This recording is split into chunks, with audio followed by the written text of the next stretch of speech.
यहाँ उपस्थित है। माननीय डॉक्टर तुल्या एक्शन शुक्रवार दिनांक 19 जुलाई 2024 को भारत पहुंची। उन्होंने 21 जुलाई 2024 को आगरा का भ्रमण किया और इस समय वह विशेष बॉक्स में आसीन है। हम भारत में उनके सुखद और सफल प्रवास की कामना करते हैं। हम अंतर्संसदीय संघ के प्रेसिडेंट के रूप में उनकी भूमिका के लिए सफलता की भी कामना करते हैं। उनके माध्यम से हम तंजानिया गणराज्य की संसद के सदस्यों, तंजानिया की सरकार तथा वहाँ की मित्र जनता को बधाई और शुभकामनाएं देते हैं।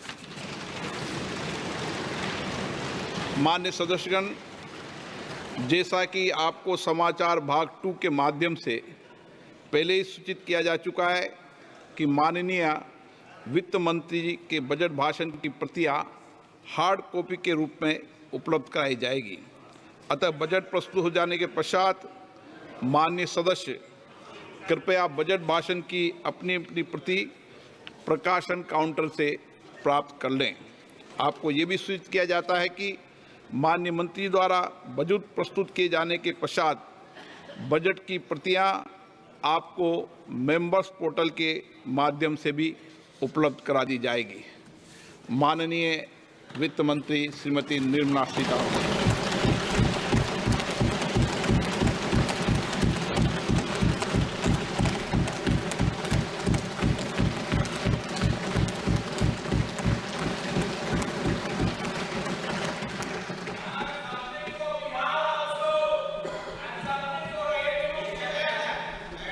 Honorable Speaker, I present the budget for 24-25.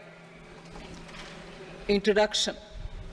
The people of India have reposed their faith in the government led by Honorable Prime Minister Shri Narendra Modi and re-elected it for a historic third term under his leadership.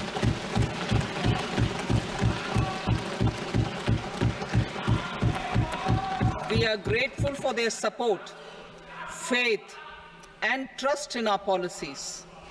We are determined to ensure that all Indians, regardless of religion, caste, gender, and age, make substantial progress in realizing their life goals and aspirations.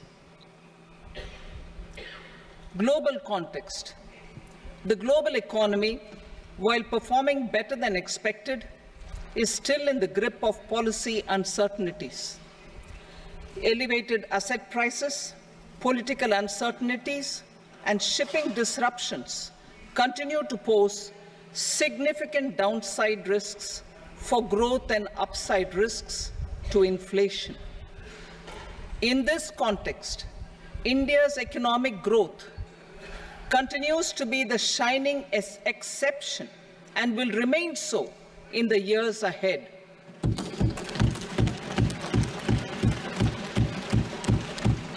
India's inflation continues to be low, stable, and moving towards the 4% target. Core inflation, that is non-food and non-fuel, currently is 3.1%. Steps are being taken to ensure supplies of perishable goods reach markets adequately.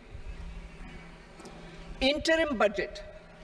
As mentioned in the interim budget, we need to focus on 4 major castes, namely the Garib, Mahilaye, Yuva, and Annadata, the poor, women, youth, and the farmer. For Annadata, we announced higher minimum support prices a month ago for all major crops, delivering on the promise of at least a 50% margin over costs. Pradhan Mantri Garib Kalyan Anna Yojana was extended for 5 years, benefiting more than 80 crore people. Administrative actions for approval and implementation of various schemes announced in the interim budget are well underway. The required allocations have been made. Budget theme.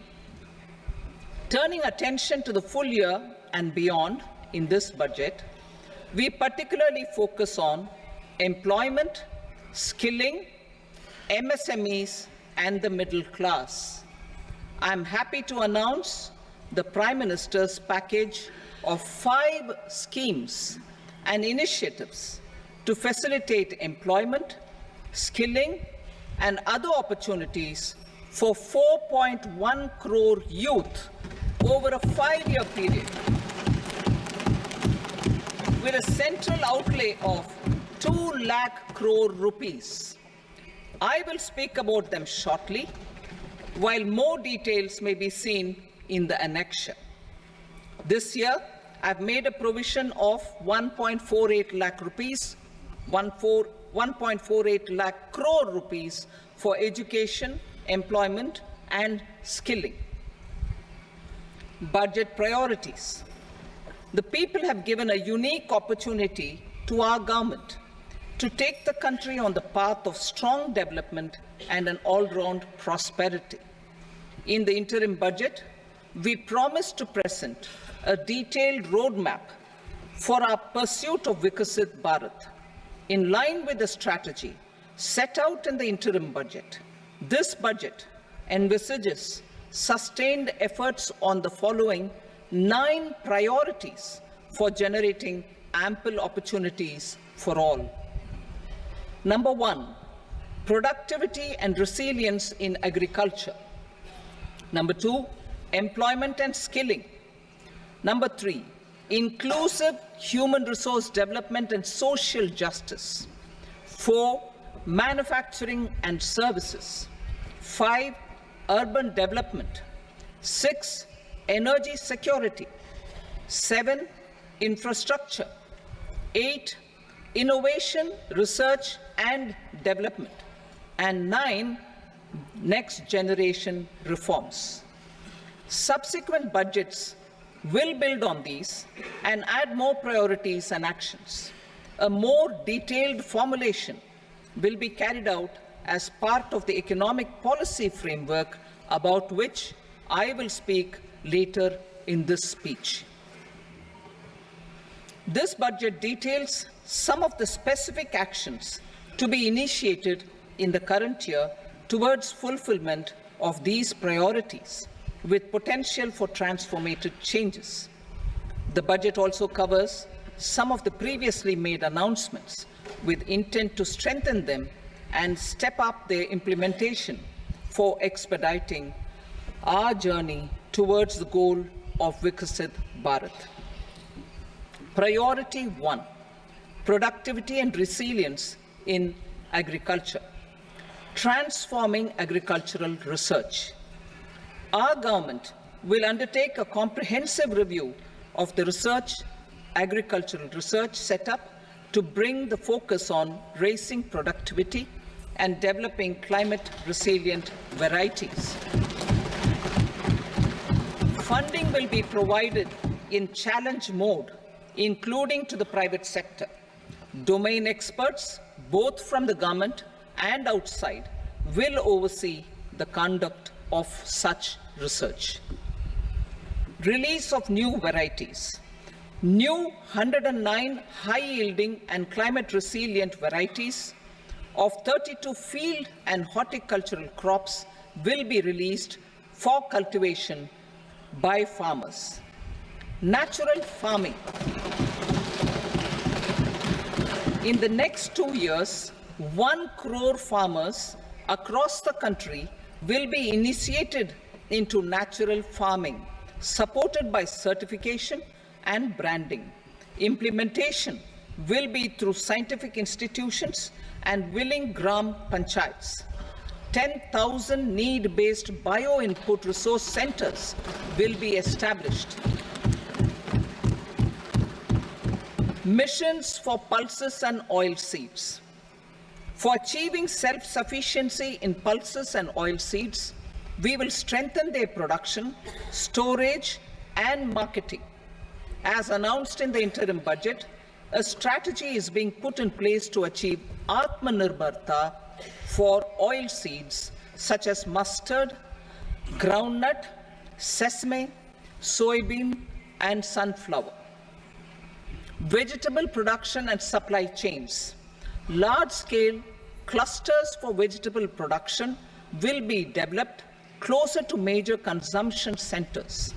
We will promote farmer-producer organizations, cooperatives, and startups for vegetable supply chains, including for collection and storage and marketing.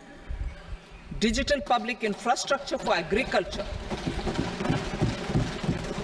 Buoyed by the success of the pilot project, our government, in partnership with the states, will facilitate the implementation of the digital public infrastructure in agriculture for coverage of farmers and their lands in 3 years. During this year, digital crop survey for Kharif using the DPI will be taken up in 400 districts. The details of 6 crore farmers and their lands will be brought into the farmer and land registries. Further, the issuance of Jan Samarth-based Kisan credit cards will be enabled in 5 states. Shrimp production and export. Financial support for setting up a network of nucleus breeding centers for shrimp brood stocks will be provided. Financing for shrimp farming, processing, and export will be facilitated through NABARD. National cooperation policy. Our government will bring out a national cooperation policy for systematic, orderly, and all-round development of the cooperative sector, fast-tracking growth of rural economy and generation of employment opportunities on a large scale will be the policy goal. This year, I have made a provision of 1.52 lakh crore rupees for agriculture and allied sectors.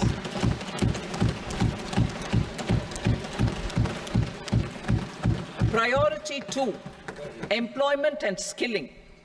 Employment-linked incentive. Our government will implement following 3 schemes for employment-linked incentive as part of the Prime Minister's package.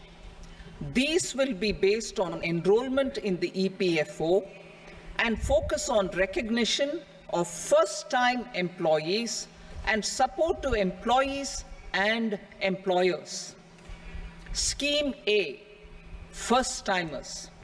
This scheme will provide 1 month wage to all persons newly entering the workforce in all formal sectors.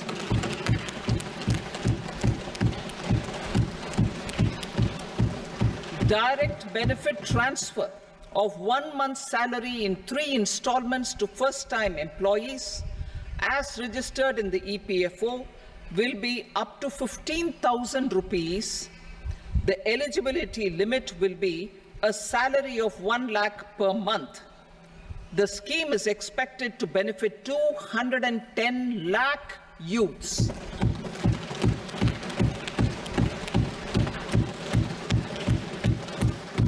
Scheme B, job creation in manufacturing. This scheme will incentivize additional employment in the manufacturing sector linked to the employment of first-time employees. An incentive will be provided at specified scale directly both to the employee and the employer with respect to the EPFO contribution in the first 4 years of employment.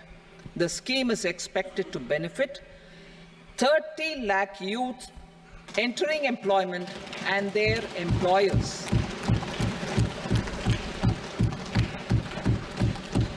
Scheme C, support to employers. This employer-focused scheme will cover additional employment in all sectors. All additional employment within a salary of 1 lakh rupee per month will be counted. The government will reimburse to employers up to 3,000 rupees per month for 2 years towards the EPFO contribution for each additional employee. The scheme is expected to incentivize additional employment of 50 lakh persons.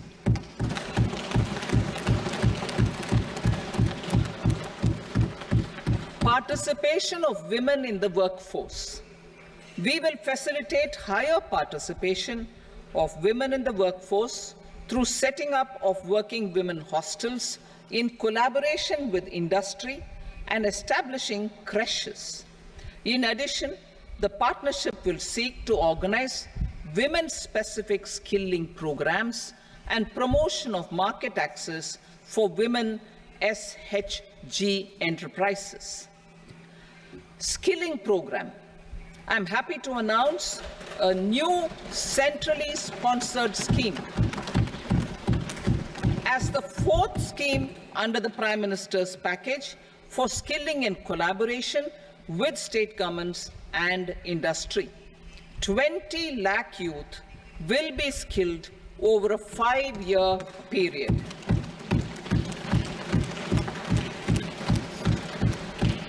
"1,000 industrial training institutes will be upgraded in hub and spoke arrangements with outcome orientation. Course content and design will be aligned to the skill needs of industry, and new courses will be introduced for emerging needs. Skilling loans.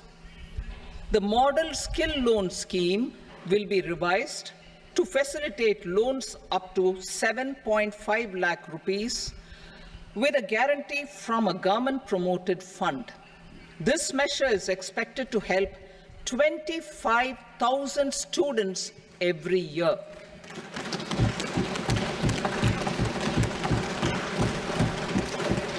Education loans. For helping our youth who have not been eligible for any benefit under government schemes and policies, I am happy to announce a financial support for loans up to 10 lakh rupees for higher education in domestic institutions.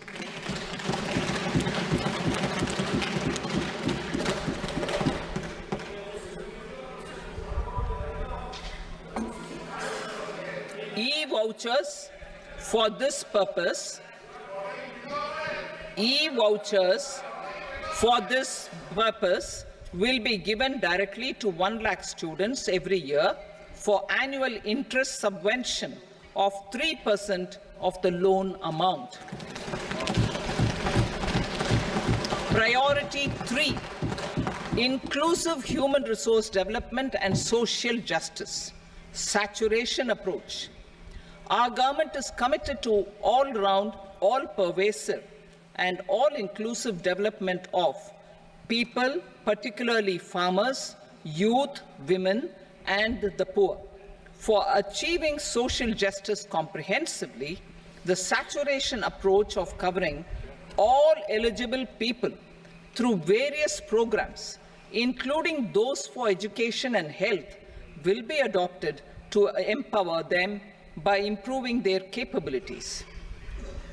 Implementation of schemes meant for supporting economic activities by craftsmen, artisans, self-help groups, scheduled caste, scheduled tribe, and women entrepreneurs and street vendors such as the PM Vishwakarma, PM Swanidhi, National Livelihood Missions, and Stand Up India will be stepped up. Purvodaya. The states in the eastern part of the country are rich in endowments and have strong cultural traditions. We will formulate a plan, Purvodaya, for the all-round development of the eastern region of the country, covering Bihar, Jharkhand, West Bengal, Odisha, and Andhra Pradesh.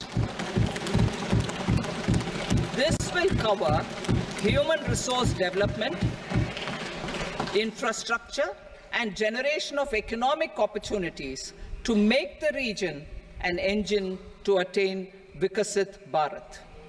On the Amritsar-Kolkata industrial corridor. We will support development of an industrial node at Gaya. This corridor will catalyze industrial development of the eastern region. The industrial node at Gaya will also be a good model for developing our ancient centers of cultural importance into future centers of modern economy. This model shall showcase Vikas B, Virasat B in our growth trajectory. We will also support development of road connectivity projects, namely 1. Patna-Purnia Expressway, 2. Buxar-Bhagalpur Expressway, 3. Bodh Gaya, Rajgir, Vaishali and Darbhanga spurs, and 4. Additional 2-lane bridge over River Ganga at Buxar at a total cost of 26,000 crore rupees.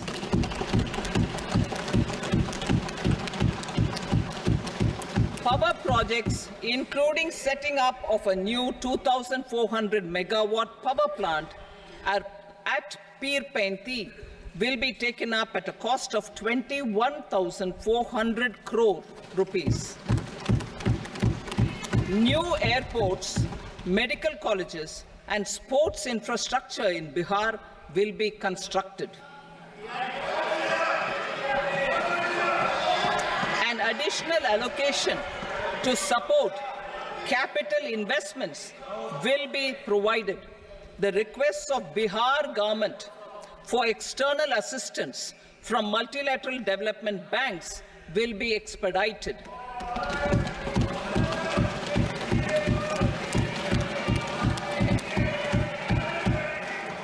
Andhra Pradesh Reorganization Act. Our government has made concerted efforts to fulfill the commitments in Andhra Pradesh Reorganization Act. Recognizing the state's need for the capital, recognizing the state's need for a capital, we will facilitate special financial support through multilateral development agencies. In the current financial year, 15,000 crore rupees will be arranged with additional amounts in future years.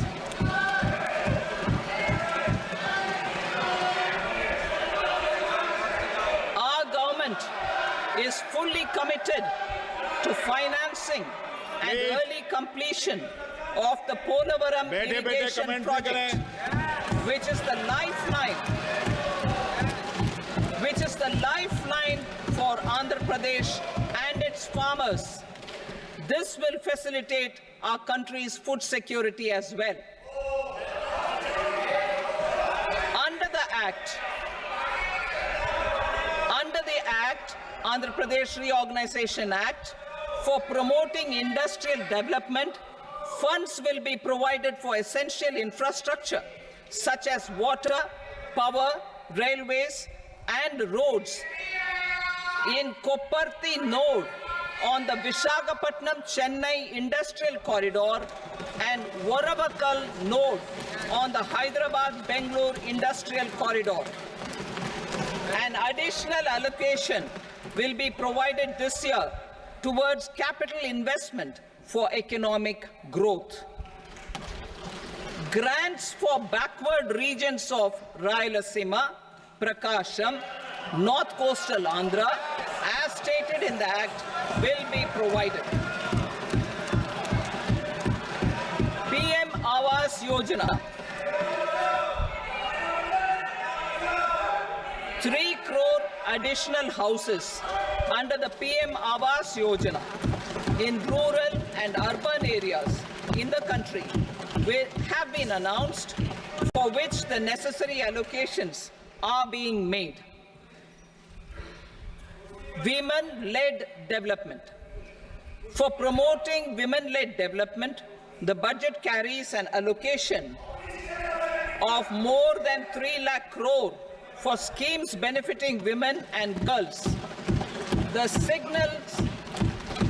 signals our government's commitment for enhancing women's role in economic development. Pradhan Mantri Janjatiya Unnat Gram Abhiyan, for improving the socio-economic condition of tribal communities, we will launch the Pradhan Mantri Janjatiya Unnat Gram Abhiyan by adopting saturation coverage for tribal families in tribal majority villages and aspirational districts.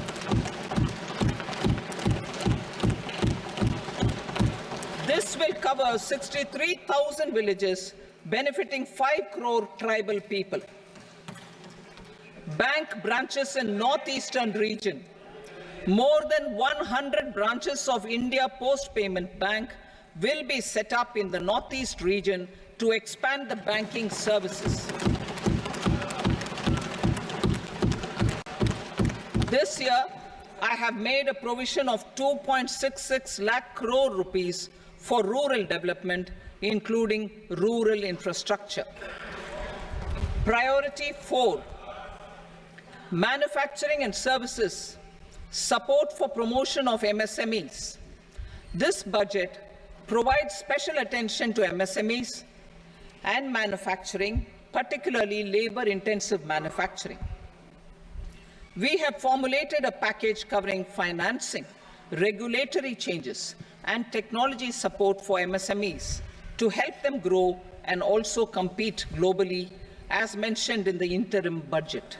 I am happy to announce the following specific measures. Credit guarantee scheme for MSMEs in the manufacturing sector. For facilitating term loans to MSMEs for purchase of machinery and equipment without collateral or third-party guarantee, a credit guarantee scheme will be introduced. The scheme will operate on pooling of credit risks of such MSMEs. A separately constituted self-financing guarantee fund will provide to each applicant guarantee cover up to 100 crore rupees, while the loan amount may be larger.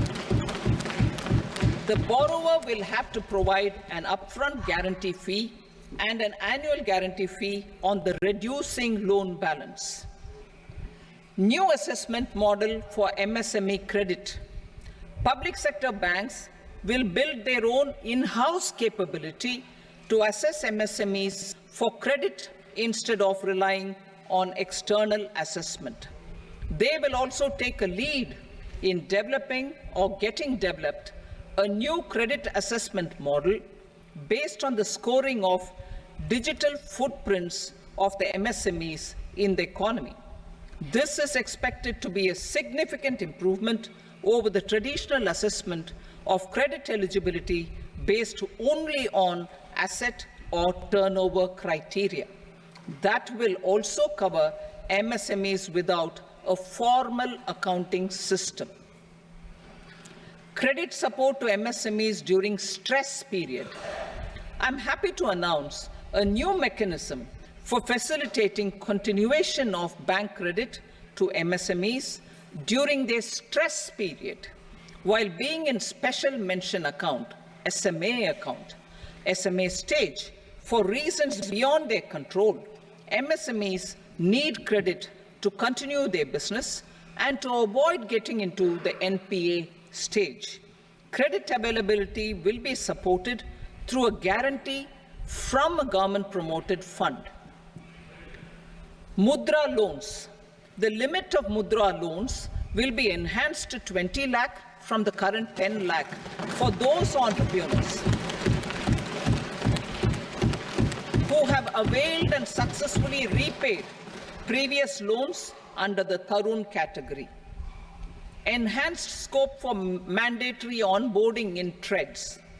For facilitating MSMEs to unlock their working capital by converting their trade receivables into cash, I propose to reduce in the scope of the suppliers.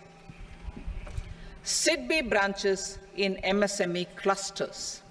SIDBI will open new branches to expand its reach to serve all major MSME clusters within 3 years and provide direct credit to them. With the opening of 24 such branches this year, the service coverage will expand to 168 out of 242 major clusters. MSME units for food irradiation, quality and safety testing, financial support for setting up of 50 multi-product food irradiation units in the MSME sector will be provided. Setting up of 100 food quality and safety testing labs with NABL accreditation will be facilitated. E-commerce export hubs to enable MSMEs and traditional artisans to sell their products in international markets. E-commerce export hubs will be set up in public-private partnership mode. These hubs, under a seamless regulatory and logistic framework, will facilitate trade and export-related services under one roof. Measures for promotion of manufacturing and services, internship in top companies. As the fifth scheme under Prime Minister's package, our government will launch a comprehensive scheme for providing internship opportunities in 500 top companies to 1 crore youth in 5 years. They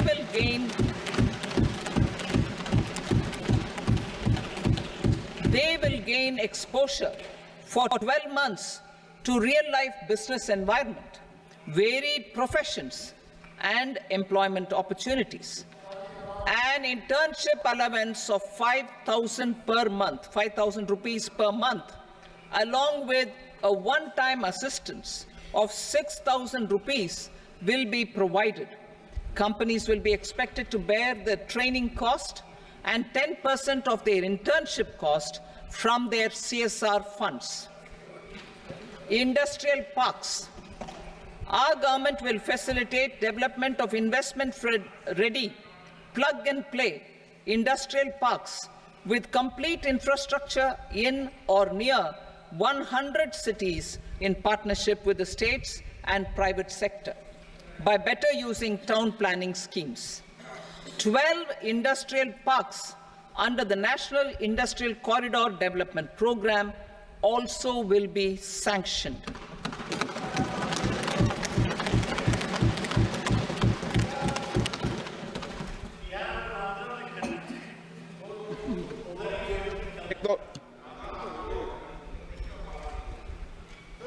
Veggie paper, no. Please, Petty.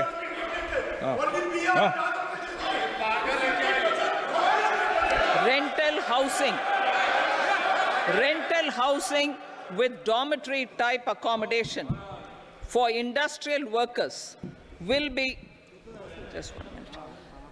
Rental housing, I repeat, rental housing with dormitory type accommodation for industrial workers will be facilitated in PPP mode with VGF support and commitment from anchor industries. Shipping industry, ownership, leasing and flagging reforms will be implemented to improve the share of Indian shipping industry and generate more employment. Critical mineral mission. We will set up a critical mineral mission for domestic production, recycling of critical minerals, and overseas acquisition of critical mineral assets. Its mandate will include technology development, skilled workforce, extended producer responsibility framework, and a suitable financing mechanism. Offshore mining of minerals. Our government will launch the auction of the first tranche of offshore blocks for mining, building on the exploration already carried out. Digital public infrastructure applications. Turning to the services sector, I propose development of DPI applications at population scale for productivity gains, business opportunities, and innovation by the private sector. These are planned in the areas of credit, e-commerce, education, health, law and justice, logistics, MSME service delivery, and urban governance. Integrated technology platform for IBC ecosystem. An integrated technology platform will be set up for improving the outcomes under the Insolvency Bankruptcy Code for achieving consistency, transparency, timely processing, and better oversight for all stakeholders. Voluntary closure of LLPs. The services of the Center for Processing Accelerated Corporate Exit, CPACE, will be extended for voluntary closure of LLPs to reduce the closure times. National Company Law Tribunals. The IBC has resolved more than 1,000 companies, resulting in direct recovery of 3.3 lakh crore to creditors. 3.3 lakh crore rupees to creditors. In addition, 28,000 cases involving over 10 lakh crore rupees have been disposed of even prior to admission. Appropriate changes to the IBC, reforms and strengthening of the tribunal and appellate tribunals will be initiated to speed up insolvency resolution. Additional tribunals will be established. Out of those, some will be notified to decide cases exclusively under the Companies Act. Debt recovery. Steps for reforming and strengthening debt recovery tribunals will be taken. Additional tribunals will be established to speed up recovery. Priority 5, urban development. Cities as growth hubs. Working with states, our government will facilitate development of cities as growth hubs. This will be achieved through economic and transit planning and orderly development of peri-urban areas utilizing town planning schemes. Creative redevelopment of cities. For creative brownfield redevelopment of existing cities with a transformative impact, our government will formulate a framework for enabling policies, market-based mechanisms, and regulation. Transit-oriented development. Transit-oriented development plans for 14 large cities with a population above 30 lakh will be formulated, along with an implementation and financing strategy. Urban housing. Under the PM Awas Yojana, Urban 2.0, housing needs of 1 crore urban poor and middle-class families will be addressed with an investment of 10 lakh crore rupees. This will include the central assistance of 2.2 lakh crore rupees in the next 5 years. A provision of interest subsidy to facilitate loans at affordable rates is also envisaged. In addition, enabling policies and regulations for efficient and transparent rental housing markets with enhanced availability will also be put in place. Water supply and sanitation. In partnership with state governments and multilateral development banks, we will promote water supply, sewage treatments, and solid waste management projects and services for 100 large cities through bankable projects. These projects will also envisage use of treated water for irrigation and filling up of tanks in nearby areas. Street markets. Building on the success of PM Swanidhi scheme in transforming the lives of street vendors, our government envisions a scheme to support each year over the next 5 years the development of 100 weekly hearts or street food hubs in select cities.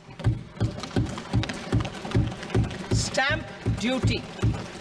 We will encourage states which continue to charge high stamp duty to moderate the rates for all and also consider further lowering duties for properties purchased by women. This reform will be made an essential component of urban development schemes. Priority 6, energy security, energy transition. In the interim budget, I had announced our strategy to sustain high and more resource-efficient economic growth, along with the energy security in terms of availability, accessibility, and affordability. We will bring out a policy document on appropriate energy transition pathways that balances the imperatives of employment, growth, and environmental sustainability. PM Surya Ghar Muft Bijli Yojana. PM Surya Ghar Muft Bijli Yojana. In line with the announcement in the interim budget,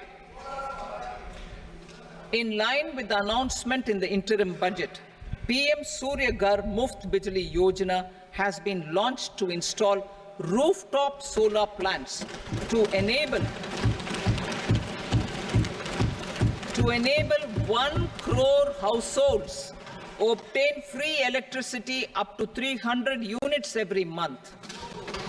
The scheme has generated remarkable response with more than 1.28 crore registrations and 14 lakh applications, and we will further encourage it. Pumped storage policy.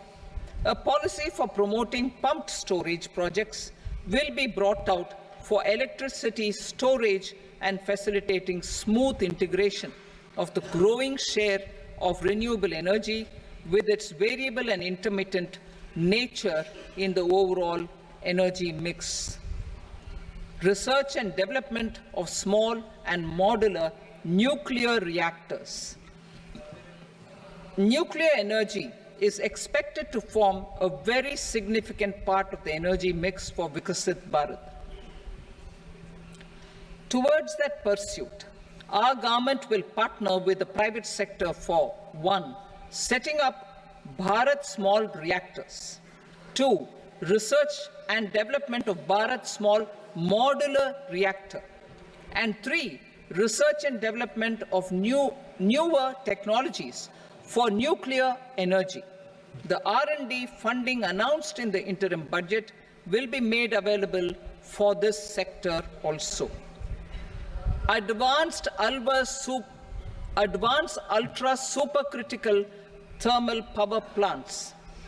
The development of indigenous technology for advanced ultra supercritical thermal power plants with much higher efficiency has been completed.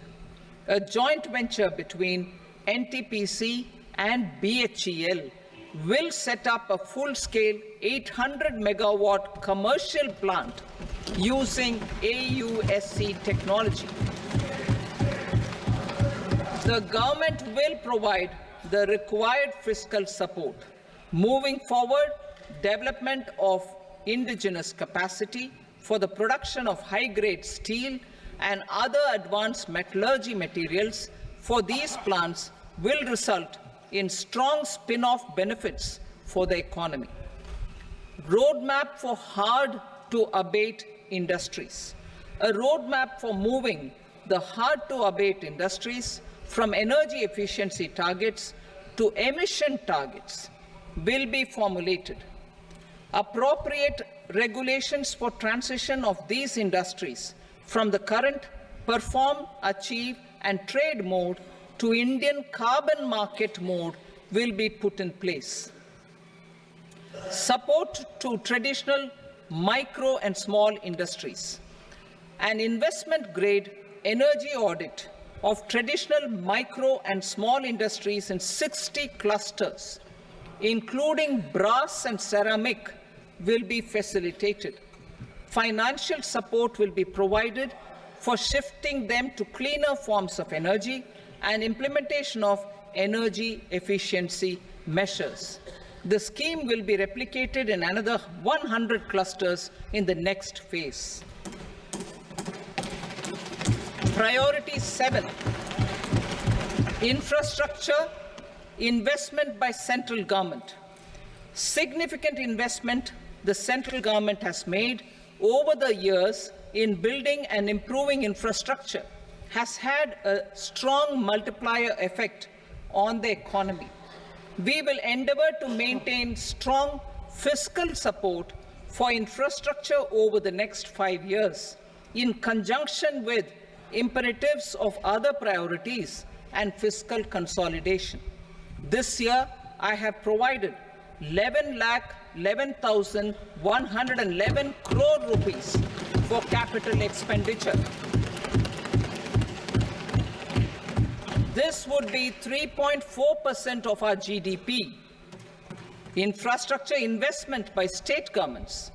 We will encourage states to provide support of similar scale for infrastructure, subject to their development priorities.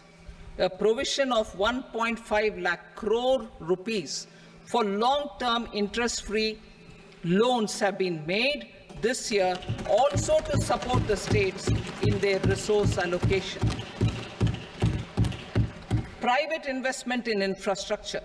Investment in infrastructure by private sector will be promoted through viability gap funding and enabling policies and regulations.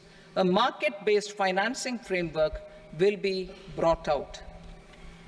Pradhan Mantri Gram Sadak Yojana, Phase 4 of the PMGSY will be launched to provide all-weather connectivity to 25,000 rural habitations, which have become eligible in view of their population increase. Irrigation and flood mitigation. Bihar has frequently suffered from floods, many of them originating outside the country. Plans to build flood control structures in Nepal are yet to progress. Our government, through the Accelerated Irrigation Benefit Program and other sources, will provide financial support for projects with estimated cost of 11,500 crore rupees, such as the Kosi-Michi intra-state link and 20 other ongoing and new schemes, including barrages, river pollution abatement, and irrigation projects. In addition, survey and investigation of Kosi-related flood mitigation and irrigation projects will be undertaken.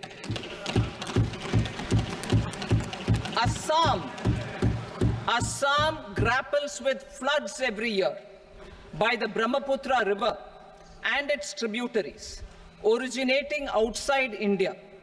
We will provide assistance to Assam for flood management and related projects.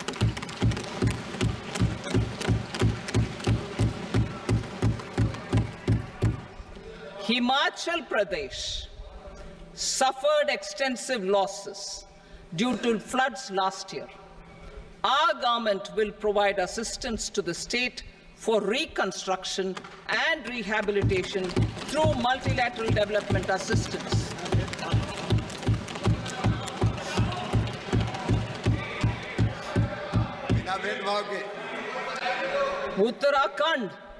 Uttarakhand too suffered losses due to cloudbursts and massive landslides. We will provide assistance to the state. Recently, Sikkim witnessed devastating flash floods and landslides that wreaked havoc across the state. Our government will provide assistance to the state. Tourism. Tourism has always been a part of our civilization.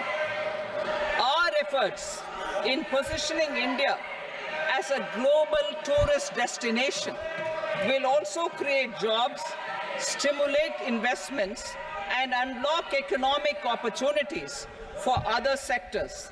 In addition to the measures outlined in the interim budget, I propose the following measures.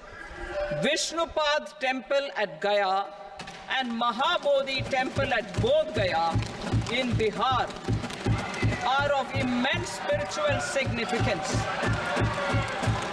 Comprehensive development of Vishnupad Temple corridor and Mahabodhi Temple corridor will be supported, modeled on the successful Kashi Vishwanath Temple corridor to transform them into world-class pilgrim and tourist destinations. Rajgir holds immense religious significance for Hindus, Buddhists and Jains. The 20th Tirthankara Muniswarata temple in the Jain temple complex is ancient. The Saptarishi or the 7 hot springs form a warm water Brahmkund that is sacred. A comprehensive development initiative for Rajgir will be undertaken. Our government will support the development of Nalanda as a tourist center, besides reviving Nalanda University to its glorious stature. Odisha's scenic beauty, temples, monuments, craftsmanship, wildlife sanctuaries, natural landscapes, and pristine beaches make it an ultimate tourism destination. Our government will provide assistance for their development to Odisha as well. Priority 8, innovation, research and development. We will operationalize the Anusandhan National Research Fund for basic research and prototype development. Further, we will set up a mechanism for spurring private sector-driven research and innovation at commercial scale with a financing pool of 1 lakh crore rupees in line with the announcement in the interim budget. Space economy.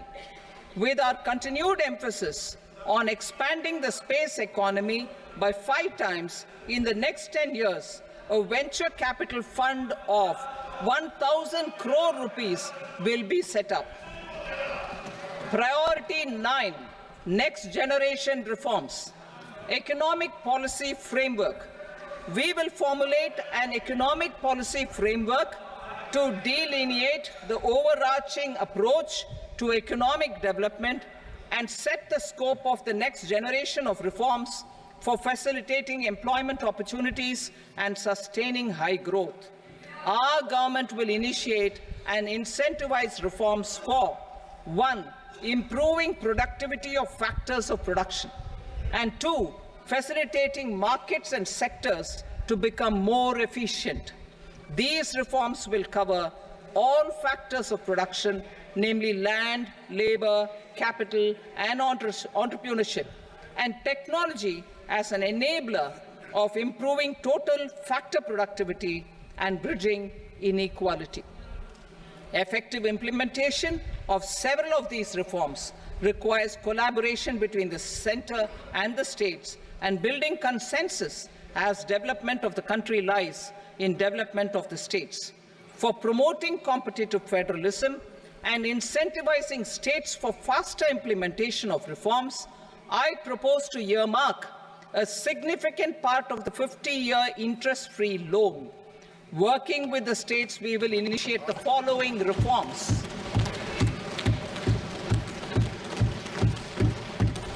Land-related reforms and actions, both in the rural and urban areas, will cover land administration, will cover 1. Land administration, planning and management, and 2. Urban planning usage and building bylaws. These will be incentivized for completion within the next 3 years through appropriate fiscal support. Rural land-related actions. Rural land-related actions will include 1. Assignment of unique land parcel identification number, UL PIN, or Bhu Aadhaar for all lands. 2. Digitization of cadastral maps. 3. Survey of subdivisions, survey of map subdivisions as per current ownership. 4. Establishment of land registry. And 5. Linking to the farmers registry. These actions will also facilitate credit flow and other agricultural services. Urban land-related actions. Land records in urban areas will be digitized with GIS mapping. An IT-based system for property record administration, updating, and tax administration will be established. These will also facilitate improving the financial position of urban local bodies. Labor-related reforms. Services to labor. Our government will facilitate the provision of a wide array of services to labor, including those for employment and skilling. A comprehensive integration of eShram portal with other portals will facilitate such one-stop solution. Open architecture databases for the rapidly changing labor market, skill requirements, and available job roles, and a mechanism to connect job aspirants with potential employers and skill providers will be covered in these services. Shram Suvidha and Samadhan portal. Shram Suvidha and Samadhan portal will be revamped to enhance ease of compliance for industry and trade. Capital and entrepreneurship related reforms, financial sector vision and strategy. For meeting financing needs of the economy, our government will bring out a financial sector vision and strategy document to prepare the sector in terms of size, capacity, and skills. This will set the agenda for the next 5 years and guide the work of the government, regulators, financial institutions, and market participants. Taxonomy for climate finance. We will develop taxonomy for climate finance for enhancing the availability of capital for climate adaptation and mitigation. This will support achievement of the country's climate commitments and green transition. Variable capital company structure. We will seek the required legislative approval for providing an efficient and flexible mode for financing leasing of aircrafts and ships and pooled funds of private equity through a variable company structure. Foreign direct investments and overseas investment. The rules and regulations for foreign direct investment and overseas investments will be simplified to 1. Facilitate foreign direct investments, 2. Nudge prioritization, and 3. Promote opportunities for using Indian rupee as a currency for overseas investment. NPS Vatsalya. NPS Vatsalya, a plan for contribution by parents and guardians for minors, will be started. On attaining the age of majority, the plan can be converted seamlessly into a normal NPS account. Use of technology. We have successfully used technology for improving productivity and bridging inequality in our economy during the past 10 years. Public investment in digital infrastructure and innovations by the private sector have helped in improving access of all citizens, particularly the common people, to market resources, education, health, and services. We will step up adoption of technology towards digitalization of the economy. Ease of doing business. For enhancing ease of doing business, we are already working on the Jan Vishwas Bill 2.0.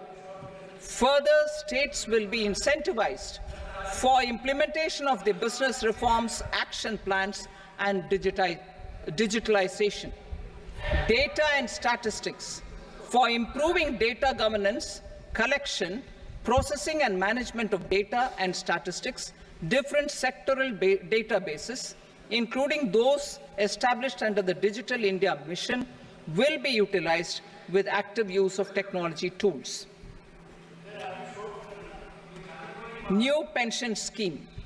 The committee to review the NPS has made considerable progress in its work. I am happy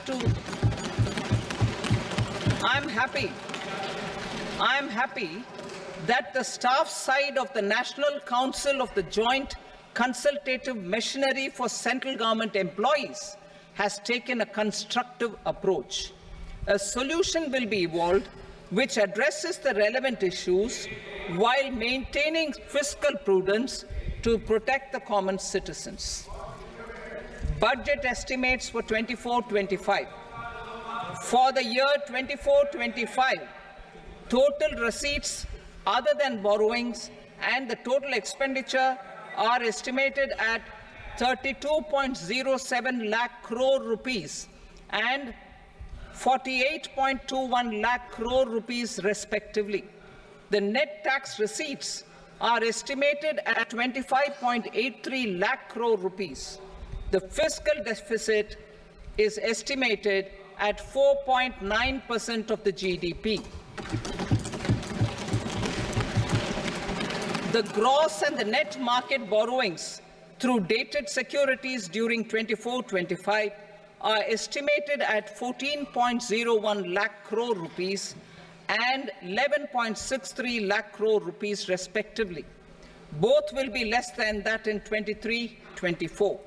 The fiscal consolidation path announced by me in 2021 has served our economy very well, and we aim to reach the deficit below 4.5% next year. The government is committed to staying the course. From 2026-27 onwards, our endeavour will be to keep the fiscal deficit each year such that the central government's debt will be on a declining path as percentage of GDP. I will now move to Part B.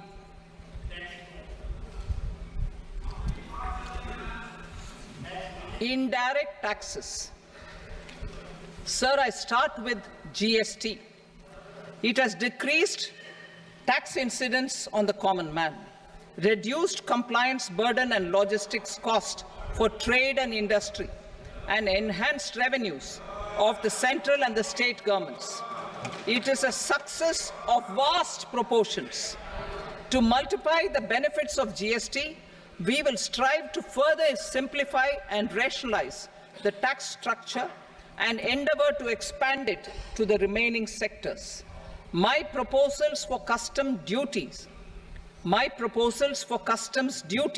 intend to support domestic manufacturing, deepen local value addition, promote export competitiveness, and simplify taxation while keeping the interest of the general public and consumers surmount.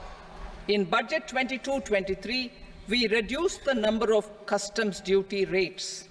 I propose to undertake a comprehensive review of the rate structure over the next 6 months to rationalize and simplify it for ease of trade, removal of duty inversion, and reduction of disputes.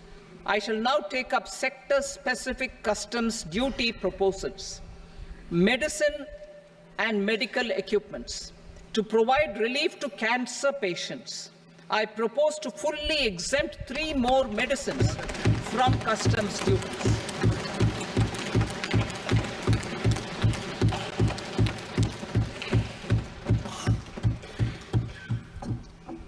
I also propose changes in the BCD on X-ray tubes and flat panel detectors for use in medical X-ray machines under the phased manufacturing program so as to synchronize them with the domestic capacity addition.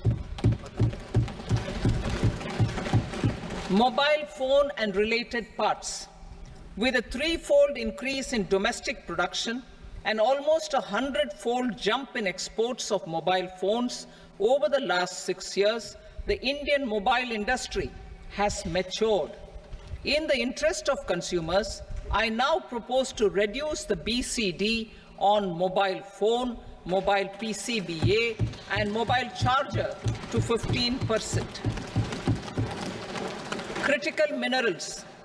Minerals such as lithium, copper, cobalt, and rare earth elements are critical for sectors like nuclear energy, renewable energy, space, defense, telecommunications, and high-tech electronics.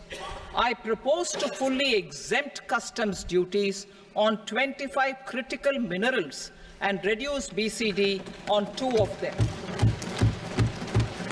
This will provide a major fillip to the processing and refining of such minerals and help secure their availability for these strategic and important sectors. Solar energy. Energy transition is critical in the fight against climate change. To support energy transition, I propose to expand the list of exempted capital goods for use in the manufacture of solar cells and panels in the country. Further, in view of sufficient domestic manufacturing capacity of solar gas, glass, and tinned copper interconnect, I propose not to extend the exemption of custom duties provided to them. Marine products. India's seafood exports in the last financial year touched an all-time high of more than 60,000 crores of rupees. Frozen shrimp accounted for about 2/3 of these exports. To enhance their competitiveness, I propose to reduce BCD on certain broodstock, polychaete worms, shrimp, and fish feed to 5%. I also propose to exempt customs duty on various inputs for manufacture of shrimp and fish feed. Leather and textile. Similarly, to enhance the competitiveness of exports in the leather and textile sectors, I propose to reduce BCD on real down-filling material from duck or goose. I am also making additions to the list of exempted goods for manufacture of leather and textile garments, footwear, and other leather articles for export. To rectify inversion in duty, I propose to reduce BCD subject to conditions on methylene diphenyl diisocyanate, MDI, for manufacture of spandex yarn from 7.5 to 5%. Furthermore, the export duty structure on raw hides, skin, and leather is proposed to be simplified and rationalized. Precious metals. To enhance domestic value addition in gold and precious metal jewelry in the country, I propose to reduce customs duties on gold and silver to 6% and that of platinum to 6.4%. Other metals. Steel and copper are important raw materials. To reduce their cost of production, I propose to remove the BCD on ferronickel and blister copper. I am also continuing with nil BCD on ferrous scrap and nickel cathode and concessional BCD of 2.5% on copper scrap. Electronics. To increase value addition in the domestic electronics industry, I propose to remove the BCD subject to conditions on oxygen-free copper for manufacture of resistors. I also propose to exempt certain parts for manufacture of connectors. Chemicals and petrochemicals. To support existing and new capacities in the pipeline, I propose to increase the BCD on ammonium nitrate from 7.5% to 10%. Plastics.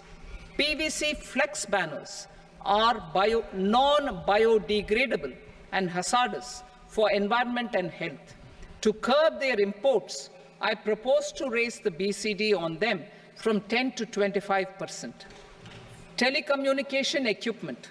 To incentivize domestic manufacturing, I propose to increase the BCD from 10 to 15% on PCBA of specified telecom equipment. Trade facilitation. To promote domestic aviation and boat and ship MRO, I propose to extend the period for export of goods imported for repairs from 6 months to 1 year. I'll read that again. To promote domestic aviation and boat and ship maintenance, repair and operations, I propose to extend the period for export of goods imported for repairs from 6 months to 1 year. In the same vein, I propose to extend the time limit for re-import of goods for repairs under warranty from 3 to 5 years. I now move to direct taxes. We will continue our efforts to simplify taxes, improve taxpayer services, provide tax certainty, and reduce litigation while enhancing revenues for funding the development and welfare schemes of the government. It has been our endeavor to simplify taxation. We have taken a number of measures in the last few years, including introduction of simplified tax regimes without exemptions and deductions for corporate tax and for personal income tax. This has been appreciated by taxpayers. 58% of corporate tax came from the simplified tax regime in the financial year 22-23. Similarly, as per data available till now, for the last fiscal, more than 2/3 have availed the new personal income tax regime. Comprehensive review of the Income Tax Act. I am now announcing a comprehensive review of the Income Tax Act 1961. The purpose is to make the Act concise, lucid, easy to read and understand. This will reduce disputes and litigation, thereby providing tax certainty to the taxpayers. I will also bring down the demand embroiled in litigation. It is proposed to be completed in 6 months. A beginning is being made in the Finance Bill by simplifying the tax regime for charities, TDS rate structures, provisions of reassessment and such provisions, and capital gains taxation. Simplification for charities and TDS. Two tax exemption regimes. The two tax exemption regimes for charities are proposed to be merged into one.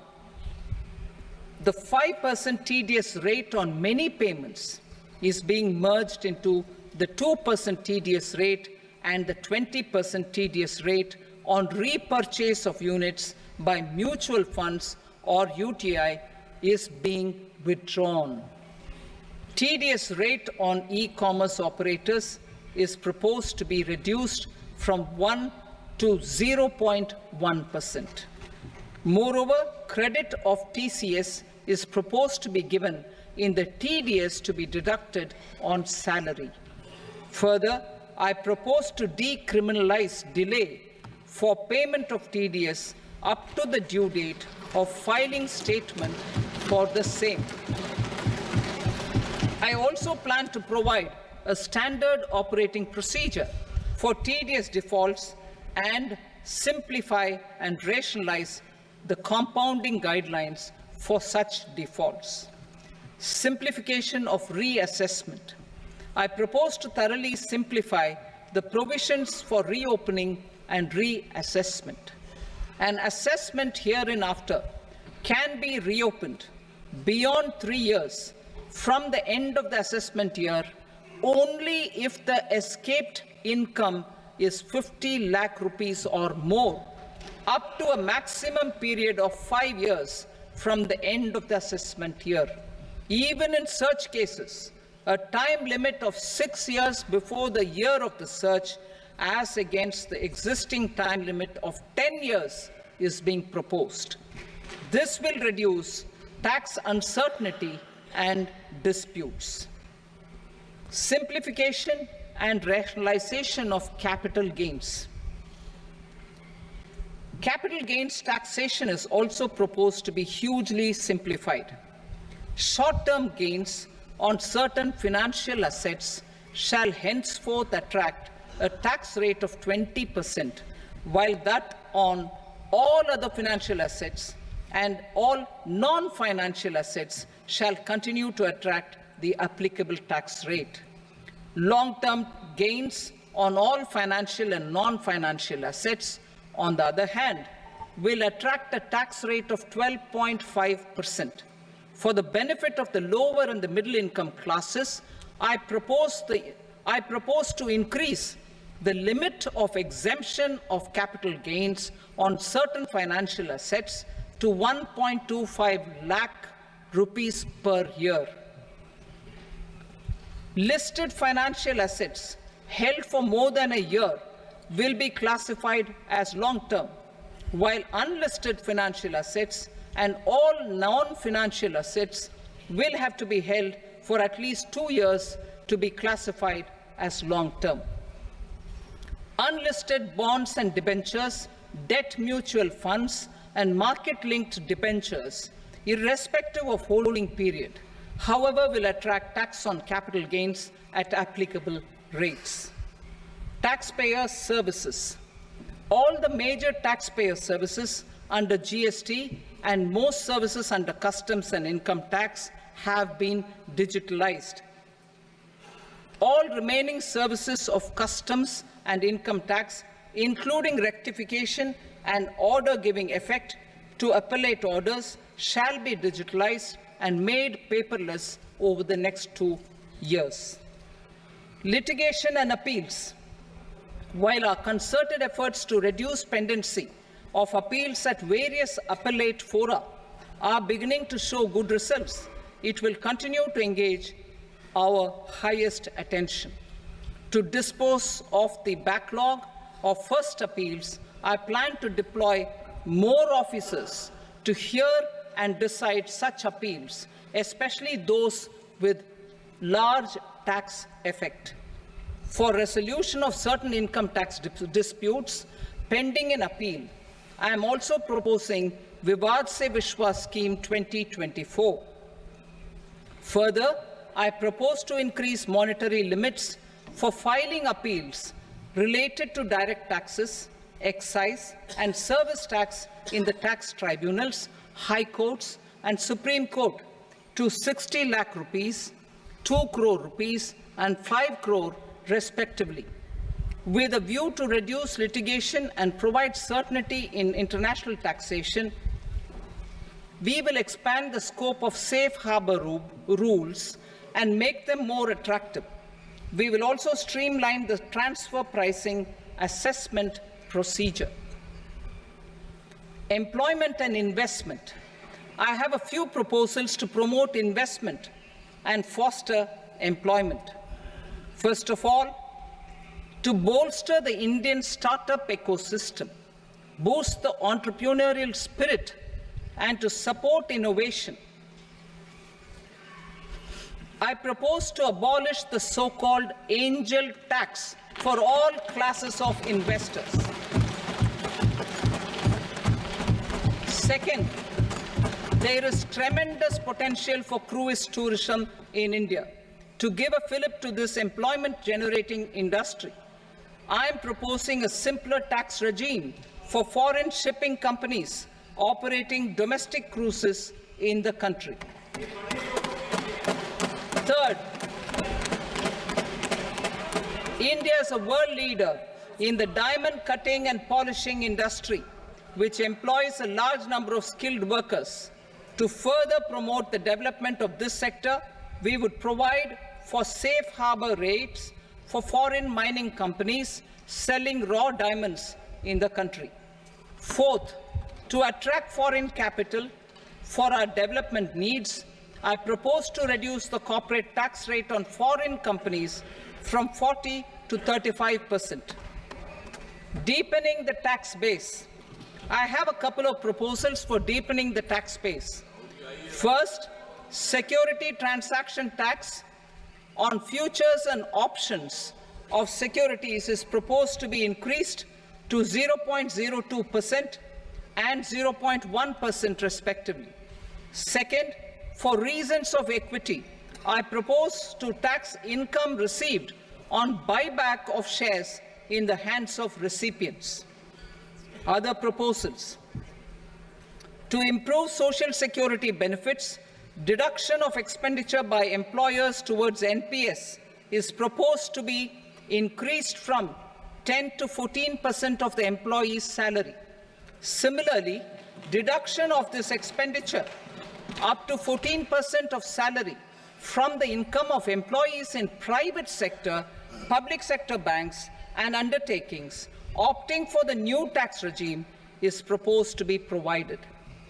Indian professionals working in multinationals get ESOPs and invest in social security schemes and other movable assets abroad. Non-reporting of such small foreign assets has penal consequences under the Black Money Act. Such non-reporting of movable assets up to 20 lakh rupees is proposed to be depenalized. Other major proposals in the finance bill relate to withdrawal of equalization levy of 2%, expansion of tax benefits to certain funds and entities in IFSCs, and immunity from penalty and prosecution to Benamidar on full and true disclosure so as to improve conviction under the Benami Transaction Prohibition Act 1988. Personal income tax. Coming to personal income tax rates, I have two announcements to make for those opting for the new tax regime. First, the standard deduction for salaried employees is proposed to be increased from 50,000 to 75,000 rupees.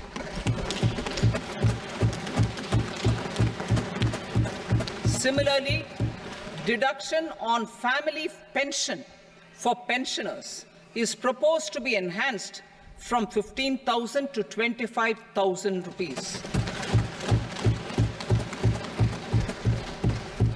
This will provide relief to about 4 crore salaried individuals and pensioners.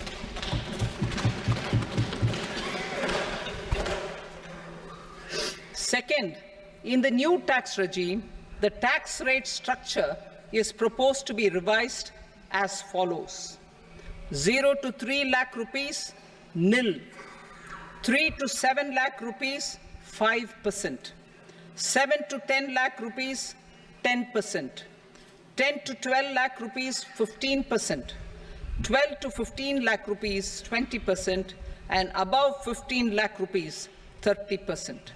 As a result of these changes, a salaried employee in the new tax regime stands to save up to 17,500 rupees in income tax.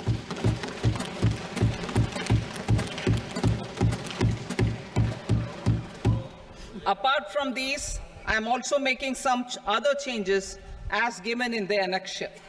As a result of these proposals, revenue of about 37,000 crore, that is 29,000 crore in direct taxes and 8,000 crore in indirect taxes, will be foregone, while revenue of about 30,000 crore rupees will be additionally mobilized. Thus, the total revenue foregone is about 7,000 crores annually. Mr. Speaker, sir, with this, I commend the budget to this august House. Jai Hind.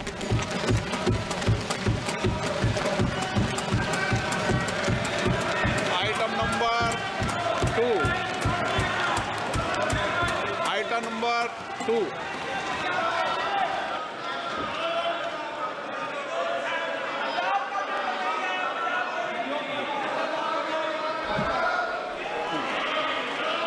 Sir, with your permission, I rise to lay on the table the following statements under Section 3 of the Fiscal Responsibility and Budget Management, FRBM Act 2003, Medium-Term Fiscal Policy cum Fiscal Policy Strategy Statement, and macroeconomic framework statement. Item number 3. Sir, with your permission, I rise to move for leave to introduce the Finance Number 2 Bill 2024. प्रश्न ये कि विधेयक को पुनर्स्थापित करने की अनुमति प्रदान की जाए। जो सदस्य इसके पक्ष में हाँ कहें, जो सदस्य विरोध में ना कहें। मेरे विचार में निर्णय हाँ वालों के पक्ष में अनुमति प्रदान की जाती है। माननीय मंत्री जी, अब विधेयक पुनर्स्थापित करें। Sir, I introduce the bill. Item number 4। The Union Territory of Jammu and Kashmir budget. Sir, I rise to present a statement, Hindi and English versions, of the estimated receipts and expenditure of the Union Territory of Jammu and Kashmir for the year 24-25. सभा की कार्रवाई कल बुधवार दिनांक 24 जुलाई 2024 को प्राप्त